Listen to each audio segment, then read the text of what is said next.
Akulira ebyempuliziganya mu kitongole kya UCC Fred Otuno ategeezezza nga bakizudde nti waliwo abantu abalina layini z'amasimu nga zikola wabula nti ziwandiisibwanga. The law further requires that every new SIM card should be registered. In other words, registration of SIM cards is a continuous exercise. Whoever purchases a new SIM card ought to follow the full process of registration. Agambye nti waliwo n'amakampuni agajiddwako layisinsi okuweereza oluvannyuma lw'okuba nti zamenya endagaano gye baakola n'ekitongole kino. Yakulira bakitunzi b'ekitongole kya UCC Ibrahim Bosa ategeeza nti waliwo amakampuni g'ebyempuliziganya agajemera ebiragiro ebimu bye baalina okugoberera, n'ategeeza nga bagenda okukwatagana n'emisu y'obutebenkevu okulaba nga bagakangavvula.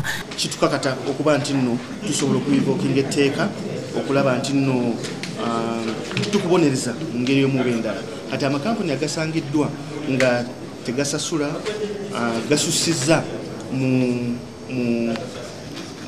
nkozesa gye badde babawadde okuba nti bakozesa emikutu egyo nti oluusi emikutu gye badde bagikozesa bubi batuuse layisinsi zonna bazibajjako era kiri mu tteeka erimu ku ngeri gye bayinza okuba nti nobabonerezaamu abantu abalina layisinsi zaffe nti layisinsi esobola okugibwako oba bayinza okukuwa fine naye ku luno amakampuni ago license bazibajjeeko era bwe baba baagala okuba nti benyigira mu mulimu ogw'okuweereza ku mpewo bajja kuba balina okuddamu okusaba license kupya. Anokoddeyo kampuni y'MTN ng'eno bagiragidde okuwenga siya buwumbi 5 oluvannyuma lw'okuleeta ennamba empya ezitandika ng'omuntu akuba essimu kiyite koodi nga tebamaze kufuna lukusa okuva mu kitongole kino. Omuntu nga kampuni tolina tomala galonda buli nnamba n'ogikozesa. Ezo ennamba tuziyita ennumbering resource.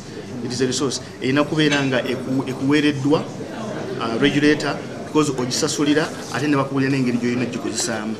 Kati MTN ebadde ekozesa numbering resources zibatabawadde okumala ebbanga ddene ate nga ne babadde nga babawabula ku nsonga eno nga tebatereeza okitegeera. So okusinziira ku ekyo ate nga ne penalties ziri clear ku nsonga ng'eyo kuba buvudde ne babawa ekibonerezo okuba nti no bagenda kusasula billion nga 5 eza Uganda.